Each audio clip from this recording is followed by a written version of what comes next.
ओम मंगलम मंगलम, ओम मंगलम मंगलम, ओम मंगलम मंगलम।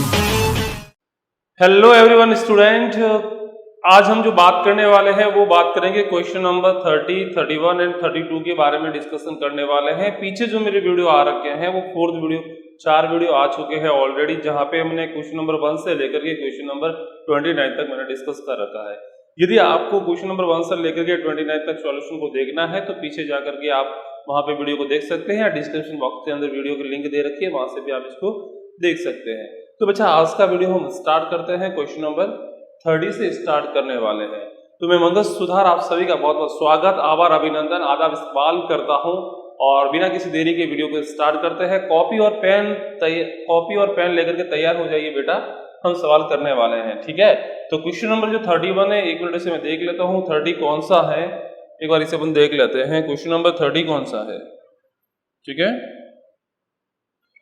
हाँ, question number जो 30 बेटा दिया गया है वो दिया गया है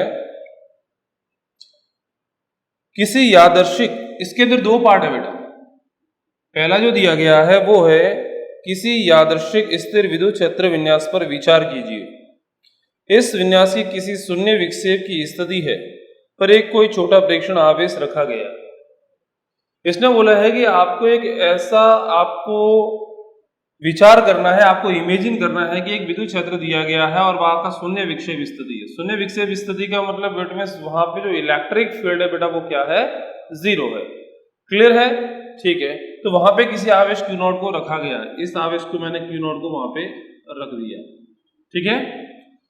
अब इसने बोला है यह दर्शाइए कि प्रेक्षण आवेश का संतुलन आवश्यक रूप से अस्थायी है। अच्छा, पहली बात तो ये बेटा कि जब किसी आवेश को शून्य विक्षेप की स्थिति पर रखा गया है, मतलब वहां का विद्युत क्षेत्र 0 है, और विद्युत क्षेत्र 0 होने की वजह से आवेश के ऊपर कोई बल नहीं लगेगा, बल का मान 0 होगा। और हमें पता है कि जब किसी भी आवेश पर लगने वाले बल का मान 0 होता है तो हम कहते हैं आवेश वो साम्यावस्था के अंदर है, ठीक है। अब साम्यावस्था 2 टाइप से हो सकती है, या तो वो स्थायी साम्यावस्था होगी या फिर अस्थायी साम्यावस्था होगी।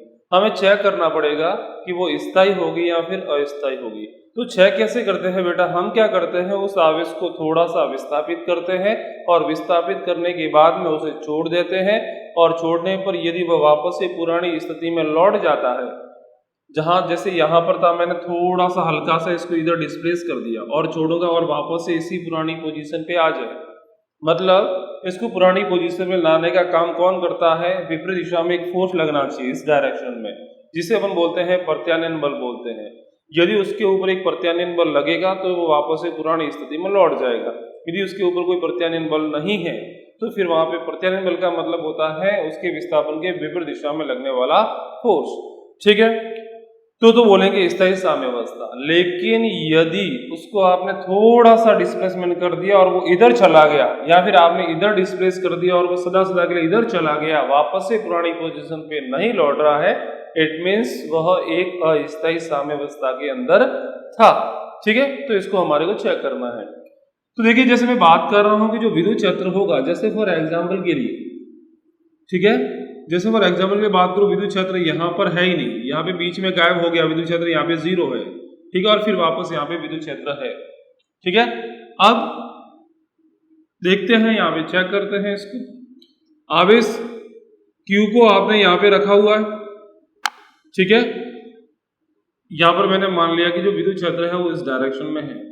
अब आवेश Q नॉट को आपने यहाँ पे रखा, अब आवेश को थोड़ा सा इधर डिस्प्लेस कर दोगे आप, आवेश यहाँ पर आएगा, यानी कि विद्युत क्षेत्र में आ जाएगा। जब विद्युत क्षेत्र में आएगा तो इसके ऊपर बल लगेगा, यानी कि इधर की ओर गति करने लगेगा ये, यानी क्या वापस से पुरानी पोजीशन पे लौटेगा, क्या नहीं लौटेगा, ठीक है ना। पुरानी पोजीशन पे लौटने के लिए उसके ऊपर एक प्रत्यानयन बल लगना चाहिए था, तभी हम बोलते हैं कि उसके अंदर साम्यावस्था होती है, और वो कौन सी होती, अस्थायी साम्यावस्था होगी। इसे इस एग्जाम्पल से समझ सकते। देखिए, जैसे मैंने एक आवेश यहाँ पे रखा हुआ है Q, एक आवेश मैंने रखा हुआ है Q, इनका जो मध्य बिंदु होता है वहां पे विद्युत क्षेत्र कितना होता है, 0, यानी कि मैंने आवेश Q नॉट को यहाँ पे रखा हुआ है। यहाँ पर भी विद्युत क्षेत्र होगा, इसकी वजह से जो विद्युत क्षेत्र आएगा उसकी दिशा ये होगी, इसकी वजह से यहाँ पे जो विद्युत क्षेत्र आएगा उसकी दिशा ये होगी, क्लियर है। लेकिन ये वाला ज्यादा होगा, इसलिए नेट जो मिलेगा यहाँ पर इस डायरेक्शन में मिलेगा। अब यहाँ पर आते हैं, ठीक है, यहाँ पर चेक करते हैं। यहां पर देखना बेटा, इस आवेश की वजह से विद्युत जो आएगा वो बल इधर आएगा, इसकी वजह से जो बल आएगा वो इधर आएगा और ये वाला ज्यादा होगा। यहाँ पर जैसे मैंने माइनस क्यू नॉट आवेश को रख दिया यहाँ पे, ठीक है ना। तो हम कह सकते हैं कि वो अस्थायी साम्यावस्था में होगा, क्योंकि आप हल्का सा इधर इधर इसको डिस्प्लेस कर देते तो वो सदा सदा के लिए यहाँ से अलग हो जाता है, ठीक है। अब क्वेश्चन नंबर इसी का जो बी पार्ट है, क्वेश्चन नंबर इसी का ही बी पार्ट है, वो अच्छा है। क्वेश्चन नंबर 1 है वो इतना अच्छा नहीं है। क्वेश्चन नंबर बी, इस परिणाम का समान परिमाण तथा चिन्हों के दो आवेश, हाँ इसने लिखा है कि इस परिमाण का समान परिमाण, दो समान परिमाण के आवेश हैं, चिन्ह विपरीत है, दोनों आवेशों के बीच सरल विन्यास के लिए सत्यापन कीजिए, ठीक है। एक आवेश प्लस क्यू यहाँ पे रखा हुआ है, एक आवेश प्लस क्यू यहाँ पे रखा हुआ है, दोनों के बीच में जो दूरी है वो r है और यहाँ पर किसी आवेश क्यू नॉट को रखा गया है, ठीक है। और ये इसने बोला है कि आवेश कौन सा है, माइनस में है, माइनस में क्यू आवेश दिया गया, मैंने मान रखा कि माइनस क्यू आवेश यहाँ पे दे रखा है। और ये बोलता है कि ये जो माइनस क्यू आवेश है वो एक अस्थायी साम्यावस्था के अंदर है, आपको ये प्रूव करना है यहाँ पे। चलिए प्रूव करते हैं इसको अपन यहाँ पे, ठीक है, प्रूव करते हैं इसको। देखिए जब ये यहां पर होगा माइनस क्यू आवेश, इस पॉइंट पर होगा, मध्य बिंदु पर होगा, ठीक है। इस आवेश की वजह से इस आवेश पर लगने वाला बल कितना होगा, तो अपन बोलेंगे F इज इक्वल टू के, मान लेते हैं कि ये दूरी कितनी है, x है, तो ये दूरी भी कितनी होगी, x होगी, क्योंकि इसने साफ साफ क्वेश्चन के अंदर लिखा है कि मध्य बिंदु पे रखा गया है, ठीक है। ये प्लस क्यू है, ये प्लस क्यू, आपको चेक करना है कि ये जो आवेश है वो अस्थायी साम्यावस्था के अंदर है। चेक करते हैं कि आवेश कितना q, ये आवेश कितना कैपिटल Q, अपॉन में दूरी कितनी x स्क्वायर, ये F1 आ गया, और इसकी वजह से इस पर फोर्स कितना लगेगा, F2 is equal to K, आवेश कितना Q, ये आवेश कितना Q, अपॉन में डिस्टेंस कितनी x स्क्वायर। दोनों बल क्या है, परिमाण में बराबर है, लेकिन दिशा में विपरीत होंगे बेटा। कैसे, देखिए ये प्लस Q क्या करेगा, इस माइनस Q को अपनी ओर खींचेगा इस दिशा में, ये F1 की दिशा आएगी, ये वाला आवेश इस माइनस क्यू को अपनी ओर खींचेगा, यानी कि F2 की डायरेक्शन ये निकल के आएगी। अब F1 और F2 की डायरेक्शन अपोजिट है, बट परिमाण क्या है, सेम है, यानी कि नेट फोर्स क्या निकल के आएगा, 0। और नेट फोर्स 0 होने का मतलब ये है कि ये साम्यावस्था में है, ये आवेश किसमें है, साम्यावस्था के अंदर है। अब हमारे को चेक करना है कि ये स्थायी साम्यावस्था के अंदर है या फिर अस्थायी साम्यावस्था के अंदर, ये आपको चेक करना है। तो यह चेक करने के लिए हम क्या करते हैं, बीच वाले आवेश को थोड़ा सा विस्थापित कर देते हैं। आप चाहे तो इधर विस्थापित कर सकते हैं, आप चाहे तो इधर विस्थापित कर सकते हैं। विस्थापित करने पर यदि लगने वाला बल, नेट बल वापस निकालो आप, लगने वाला बल यदि विस्थापन के विपरीत दिशा में निकल के आ रहा है, इट मींस यहां पर एक प्रत्यानयन बल कार्य करेगा और वो वापस से पुरानी पोजीशन पे लौटेगा, मतलब वो स्थायी साम्यावस्था के अंदर होगा। तो देखते हैं यहाँ पे प्रत्यानयन बल लग रहा है कि नहीं लग रहा है, चेक करते हैं, ठीक है। तो मैंने क्या किया, अब की बात थोड़ा सा इसके अंदर अपन थोड़ा चेंजेस कर देते हैं, ठीक है। हम क्या करते हैं, इसको थोड़ा सा डिस्प्लेस करते हैं, थोड़ा सा बीच में से, यहां पर था प्लस क्यू, यहां पर भी है प्लस क्यू, मैंने बीच में था, साम्यावस्था में था, मैंने थोड़ा सा इधर ला लिया इसको, है ना, क्यू आवेश माइनस क्यू आवेश को मैंने थोड़ा सा इधर ला दिया। अब ये वाली मैंने x दूरी मान रखी है बेटा, मैं सॉरी L मान लेते हैं ना, ये L दूरी है, ये यहां से यहां तक मैं L गया, और ये दूरी कितनी थी बेटा, x थी। अब ये वाली दूरी कितनी हो जाएगी, L मैंने यहां से यहां तक विस्थापित किया है, टोटल दूरी कितनी हो जाएगी, x प्लस L होगा कि नहीं, अरे होगा कि नहीं, हाँ या ना बोल लाला, ठीक है ना। और ये वाली दूरी कितनी होगी भाई, टोटल डिस्टेंस कितनी है x, जिसमें से ये कितना है L, तो x में से L जाएगा कि नहीं जाएगा, जाएगा, तो ये आ जाएगी x माइनस L। अरे यहाँ पर L दूरी बड़ी है तो इसमें से x में से L दूरी घट जाएगी, ये आवेश पहले यहाँ था, आपने यहाँ से यहाँ पर ला लिया इसको, क्लियर है। अब देखते हैं कि जब आवेश यहाँ पर होगा तो नेट फोर्स क्या आएगा। अपन लिखेंगे, इस आवेश को नाम दे दिया A, इस आवेश को नाम दे दिया B। ये आवेश के कारण सॉरी बेटा, माइनस क्यू पर लगने वाला बल,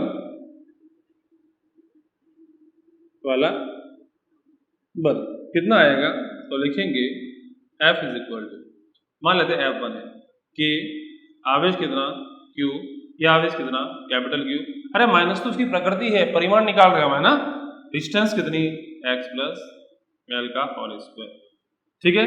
कौन सी दिशा में लगेगा प्लस क्यू, और ये क्या है माइनस क्यू, तो माइनस क्यू को अपनी ओर खींचेगा इस दिशा में, यानी कि बल की जो दिशा आएगी निकल के F1 को ये वाली निकल के आएगी। फिर अपन क्या करेंगे बेटा, B आवेश के कारण, B आवेश के कारण माइनस क्यू पर लगने वाला बल क्या लिखेंगे, F2 is equal to K, आवेश कितना Q, ये आवेश कितना कैपिटल Q, दूरी कितनी दोनों के बीच में x माइनस एल का होल स्क्वायर। बेटा डिस्टेंस डायरेक्शन कौन से निकल के आएगी, डायरेक्शन ये वाली निकल के आएगी, अरे ये प्लस Q इस माइनस Q को खींचेगा भाई, ऐसे खींचेगा ना अंदर की ओर, ठीक है। अब बताइए इन दोनों में से कौन सा ज्यादा है, इन दोनों में से कौन सा फोर्स ज्यादा होगा, देखते हैं। अरे बेटा ये वाला फोर्स होगा कम, ये फोर्स होगा ज्यादा, सीधी सी बात है। अरे इसमें x के अंदर कुछ जुड़ रहा है, फिर इसके अंदर भाग जा रहा है, यानी कि जैसे x का मान है 5 तो इसमें 6 का भाग जाएगा। अरे l जुड़ेगा, मान लिया कि x का मान 5 है और l का मान 1 है, तो यहाँ पर बनेगा 6 का स्क्वायर भाग जाएगा इसमें, 36 का भाग जा रहा है इसके अंदर। और इसमें क्या होगा बेटा, जैसे मैंने मान x का मान 5 है, l का मान 1 है, तो 5 में से 1 गया यानी कि 4 का भाग जा रहा है इसमें, यानी कि 4 का स्क्वायर 16 का भाग जा रहा है इसमें, किसका जा रहा है 36 का भाग। तो ये आंसर बेटा कम निकल के आएगा और ये वाला आंसर बेटा ज्यादा निकल के आएगा, यानी कि हम बोलेंगे F2 की वैल्यू है वो F1 से ज्यादा है। F2 की वैल्यू ज्यादा होने का मतलब नेट फोर्स निकल के आएगा, अरे बेटा नेट फोर्स निकल के आएगा, क्या आएगा F2 माइनस F1, कौन से डायरेक्शन में निकल के आएगा। अरे मैं कह रहा हूँ कि इस F2 का मान ज्यादा है, F1 का मान कम है, तो रिजल्ट कौन से डायरेक्शन में मिलेगा, इस डायरेक्शन में मिलेगा। यानी कि जैसे ही आपने थोड़ा सा विस्थापित किया इस पर नेट फोर्स इस दिशा में निकल के आएगा, यानी कि जैसे ही छोड़ोगे ये इधर की ओर गति करने लगेगा। क्या वापस से पुरानी पोजीशन पे लौट सकता है क्या, नहीं, मतलब ये कैसी साम्यावस्था है, अस्थायी साम्यावस्था है। तो आई होप ये सॉल्यूशन अच्छे से आपको समझ में आ गया होगा। क्वेश्चन नंबर 31 अपन करते हैं। हाँ बेटा अगला क्वेश्चन हम करते हैं, और अगला क्वेश्चन जो दिया हुआ है अगला जो सवाल दिया गया है वो बेटा दिया गया है 33 नंबर, सॉरी जो पीछे वाला हमने जो किया ना वो 32 नंबर था बेटा, है ना, उसको देख लेना आप एक बार, वो 32 नंबर था। आज हम जो करेंगे अगला सवाल वो 33 नंबर है, ठीक है। तो इसे अपन करते हैं। क्वेश्चन नंबर 31 जो 33 बेटा जो दिया गया है वो दिया गया प्रारंभ में x अक्ष के अनुदिश Vx चाल से गति करता हुआ दो आवेशित प्लेटों के मध्य के क्षेत्र में m द्रव्यमान तथा माइनस q आवेश का एक कण प्रवेश करता है। प्लेटों की लंबाई l है, इन दोनों प्लेटों के बीच में एक समान विद्युत क्षेत्र E बनाए रखा जाता है। दर्शाइए कि प्लेट के अंतिम किनारों पर कण का ऊर्ध्वाधर विक्षेप QEL स्क्वायर अपन में 2mvx स्क्वायर है। इसमें बड़ा एक सवाल दिया हुआ है, क्वेश्चन नंबर हम बात करेंगे 33 की बात करेंगे। इसके अंदर पहले अपन डायग्राम बना लेते हैं। डायग्राम कैसा बनेगा, एक प्लस विद्युत क्षेत्र इस तरीके से दिया गया है, ठीक है, प्लस विद्युत क्षेत्र इस तरीके से दिया हुआ है, और मतलब प्लस से माइनस की ओर यहाँ पर माइनस आवेश है, तो विद्युत क्षेत्र वैसा बेटा कैसे होगा, इस डायरेक्शन में होगा, ठीक है, ऐसे होगा ना, ठीक है, ऐसे होगा, इस तरीके से विद्युत क्षेत्र दिया गया है।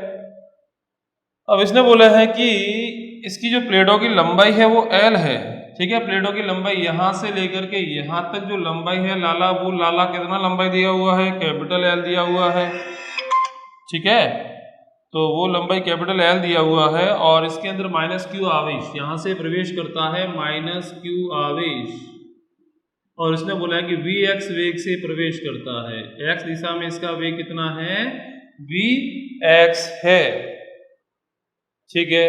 तो इसने बोला है कि दर्शाइए कि प्लेट के अंतिम किनारे पर कण का ऊर्ध्वाधर विक्षेप कितना होगा। ये कण क्या है, ऐसे गति करता हुआ धीरे धीरे धीरे धीरे यहाँ से डिस्प्लेस होता है इस डायरेक्शन में चला जाता है, और यहाँ से लेकर के यहाँ तक आ जाता है, ऐसे गति कर रहा है ये, ठीक है।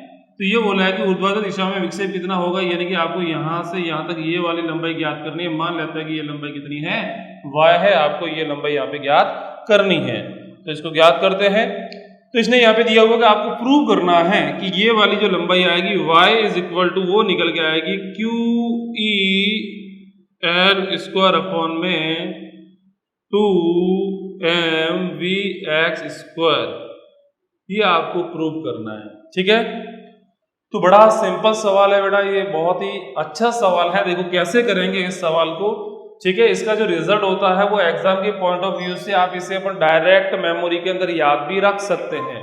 तो इसको अपन सॉल्व करते हैं। ठीक है, देखिए जैसे ही आवेश यहाँ पे विद्युत क्षेत्र के अंदर इस दिशा में प्रवेश करेगा, मैं कह रहा हूं कि -q आवेश है। अरे जैसे ही विद्युत क्षेत्र के अंदर इसका जो वेग है ऐसे जोड़ता हुआ आ रहा, आप ऐसे मानो कि ये जैसे आवेश है वो ऐसे गति करता हुआ इधर से आ रहा है, ऐसे आ रहा है, ऐसे आ रहा है। जैसे विद्युत क्षेत्र में प्रवेश करेगा, हमें पता है कि इसका वेग इस दिशा में है vx। अब हमें पता है कि कोई भी आवेश q है वो किसी विद्युत क्षेत्र E में प्रवेश करता है तो उसके ऊपर एक बल लगता है F बराबर QE। F बराबर QE कौन सी दिशा में लगता है? प्लस आवेश होता है तो विद्युत क्षेत्र की दिशा में लगता है, ऋण आवेश होता है तो विद्युत क्षेत्र के विपरीत दिशा में लगता है। तो यहाँ पर बेटा क्या दिया हुआ है? ऋण आवेश। जैसे ये ऋण आवेश यहाँ से यहाँ पर आया, इसके ऊपर एक बल लगना चालू होगा इस दिशा में। ठीक है, इस दिशा में बल लगेगा। कौन सा फोर्स लगेगा? इलेक्ट्रिक फोर्स लगेगा, Fe फोर्स लगेगा, जिसे अपन बोलेंगे QE। ये फोर्स कितना आएगा बेटा? QE के बराबर आएगा। और इसका मान कितना होगा? Q का मतलब आवेश कितना है? Q। विद्युत क्षेत्र यहाँ पे कितना है? पूरा विद्युत क्षेत्र कितना है बेटा? E है। तो यहाँ पे फोर्स कितना लगेगा इसके ऊपर? Q। लेकिन इसका वेग तो भाई लाला इस दिशा में है, यानी कि हमें पता होना चाहिए। क्या पता होना चाहिए? अरे क्या पता होना चाहिए?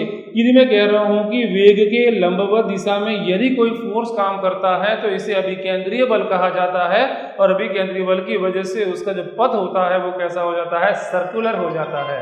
ठीक है, तो यहाँ पर देखेंगे अपन ये वाला आवेश, जैसे देखो बल लग रहा है इधर ऊपर, लेकिन ये जाना चाहता है इधर, यानी कि थोड़ा सा मुड़ जाएगा। जब यहाँ पर आएगा तो बल लगेगा इस दिशा में, थोड़ा और मुड़ेगा, इस तरीके से ये मुड़ता जाएगा और लास्ट में जाकर के इसका जो पथ बनेगा वो परवलयाकार बनेगा। यानी कि पहले इधर जा रहा था लेकिन अब यहाँ से यहाँ तक थोड़ा डिस्प्लेस हो जाएगा। आपको y की वैल्यू को फाइंड आउट करना है। तो याद करते हैं, पहले तो ये पता कर लेते हैं कि मान लेते हैं कि मैं इस वेग के दो घटक कर लेता हूँ। ठीक है, वेग के मैंने मान लिया किसी पॉइंट पर, जैसे इस पॉइंट पर, इसका जो वेग होगा वो इस दिशा में होगा। अरे v का मान इस दिशा में होगा कि नहीं? इस दिशा में मैं घटक करूंगा, आएगा v cos थीटा, इस दिशा में आएगा v sin थीटा, आएगा कि नहीं? ठीक है, ऐसा कैसा? मैं इसी वेग के यहाँ पे भी दो घटक कर सकता हूं। मैं बोलूंगा कि यहाँ पर t बराबर 0 समय की बात करें, t बराबर 0 समय पर x दिशा में वेग कितना? अरे भाई साहब x दिशा में वेग कितना? x दिशा में वेग कितना है? तो अपन बोलेंगे vx है। अरे y दिशा में वेग कितना? अरे y दिशा में वेग कितना? अरे y दिशा में तो वेग है ही नहीं। अरे स्टार्टिंग में वेग थोड़ी ना है y दिशा में, वो तो जैसे जैसे आगे जाएगा तो इसका घटक करेंगे, क्योंकि जब स्टार्टिंग में vx पूरा का पूरा आखा इस डायरेक्शन में है, क्या इस डायरेक्शन में वेग निकल के आएगा? क्या नहीं होगा। यानी कि y दिशा में वेग कितना हो जाएगा? 0। ठीक है, अब बात करें x दिशा में कोई बल लगेगा क्या इस दिशा में? नहीं। तो x दिशा में त्वरण कितना होगा?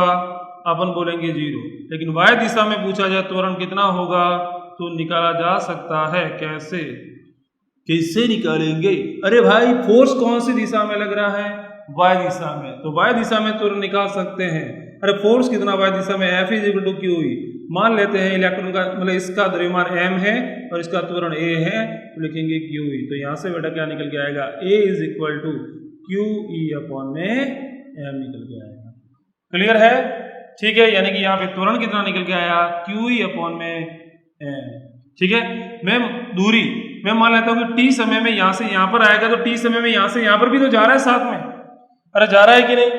तो हमारे को बस यही काम में लेना है। तो अपन लिखेंगे सबसे पहले यहाँ पर जो गति हो रही है वो एक 2D में गति हो रही है, तो इस गति को समझने के लिए हम x दिशा में अलग इक्वेशन लगाएंगे, y दिशा में अलग इक्वेशन लगाएंगे। अपन लिखेंगे x दिशा में। मैं मान लेता हूँ कि t समय में यहाँ से यहाँ 10 सेकंड में मैं कहूँगा कण यहाँ से यहाँ पर आ रहा है। अरे इधर भी जा रहा है, साथ में ऊपर भी जा रहा है। क्लियर है ना? तो t समय में मैंने मान लिया कि कण यहाँ से यहाँ पर आ रहा है, तो मैं लिखूंगा x दिशा में कितना आया यहाँ से यहाँ तक, तो वो लिख लेते हैं। अरे इक्वेशन क्या होता है? s = ut + ½ at²। गली गली में बच्चा कर रहा है। अरे इसका मतलब दूरी, दूरी में मान लेता हूं कितनी है, अरे कितनी दूरी दे रखी है यहां से यहां तक, l दूरी दे रखी है, कितनी दे रखी है l। u का मान कितना, अरे u का मतलब प्रारंभिक वेग, x दिशा में प्रारंभिक वेग कितना है, ये रहा प्रारंभिक वेग। अरे जब अंदर प्रवेश किया तब कितना था, vx था, तो अपन लिखेंगे vx। और समय कितना लग रहा है यहां से यहां तक, मान लेते हैं t, तो t बराबर क्या निकल के आया, l अपॉन vx निकल के आया कि नहीं आया, आ गया। यही इक्वेशन y दिशा में लगाऊंगा, अरे भाई y दिशा में भी तो साथ में गति कर रहा है, ये equation s equal to ut plus half a t square, क्या करेंगे, अरे भाई तो अपन u का मतलब प्रारंभिक वेग, अरे y दिशा में प्रारंभिक वेग कितना, जब यहाँ पे अरे y दिशा में तो कोई वेग था ही नहीं, अरे y दिशा में प्रारंभिक वेग तो बेटा कोई था ही नहीं, यानी कि यहाँ पे 0 रखेंगे प्लस, यानी कि अपन लिखेंगे, मान लेते हैं कि यहाँ से यहाँ तक दूरी कितनी है y, तो y इज इक्वल टू, ये पूरा 0 बन जाएगा 1/2, a का मतलब y दिशा में त्वरण, अरे जब ऊपर जा रहा है तो त्वरण कितना, अरे y दिशा में तो बल लग रहा है तो त्वरण भी होगा, और त्वरण कितना होगा, q/m होगा। क्लियर है, ठीक है। t स्क्वायर, सर t कहां से लाए, अरे t तो, अरे यहां से यहां तक जो, यहां से यहां तक जाने में जो समय लगेगा, मैं कह रहा हूं कि यहां से यहां तक 10 सेकंड है, तो यहां से यहां तक भी कितना लगेगा, 10 सेकंड ही लगेगा ना। और वो मैंने, यदि मैं कह रहा हूं कि यहां से यहां तक का समय t है, तो यहां से यहां तक का समय भी t होगा, और t का मान मैं ज्ञात कर चुका पहले, कितना है, l अपन में vx, इसका मान आप यहाँ पे रखो, तो यहां से आंसर निकलेगा 1/2 QE अपॉन में m t स्क्वायर, यानी कि इसका करना है स्क्वायर, यानी कि vx का भी क्या आएगा, स्क्वायर, और यही बेटा विस्थापन निकल के आएगा, और यही हमारे को प्रूव करना था। आई होप आपको ये सॉल्यूशन अच्छे से समझ में आ गया होगा। नेक्स्ट जो हमारा सवाल है बेटा वो है 34 नंबर, उसको डिस्कस करते हैं। हेलो स्टूडेंट, अगला जो क्वेश्चन करेंगे हम बेटा वो करने वाले हैं क्वेश्चन नंबर 34। एक बार मैं देख लेता हूँ क्वेश्चन नंबर 34 क्या है, ठीक है।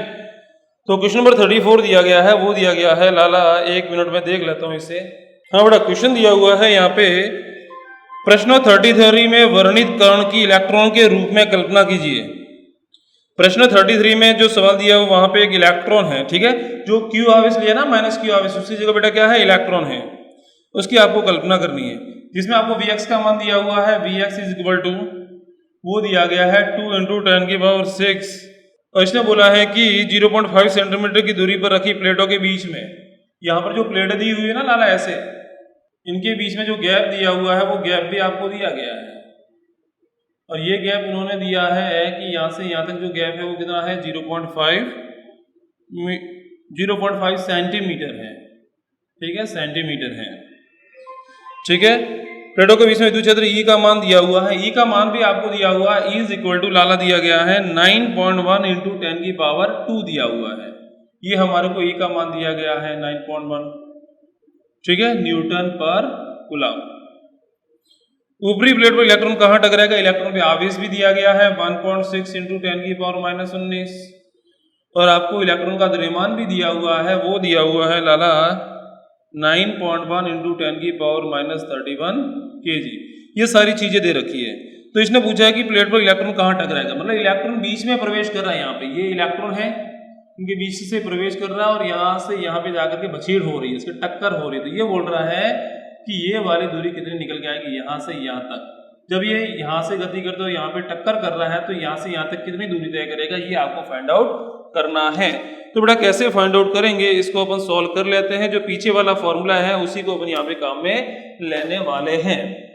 देखिए बेटा, जो अभी फॉर्मूला आया था लास्ट में जाकर के, वो क्या आया था, y is equal to 1/2 QE, यहाँ पर आया था L का स्क्वायर अपॉन में m Vx का होल स्क्वायर, ये बेटा निकल के आया था, ठीक है। इसको सॉल्व करते हैं। L क्या था, यहाँ से यहाँ तक तय की गई दूरी, यदि मैं मान लेता हूँ कि यहाँ से यहाँ तक तय की गई दूरी x है, तो यहाँ पे क्या लिख देंगे, x स्क्वायर लिख देंगे। क्लियर है, ठीक है। y का मान यानी कि ये वाली दूरी कितनी होगी, अरे भाई पूरी दूरी कितनी है, 0.5 सेंटीमीटर, तो ये वाली दूरी कितनी निकल के आएगी, तो y इज इक्वल टू कितना होगा, 0.5 अपॉन में 2, यानी कि ये निकल के आ जाएगा सेंटीमीटर में, तो 10⁻⁻2 मीटर में निकल के आ जाएगा। अरे यस और नो, अरे यही होगा ना, ठीक है, ये y का मान आ गया।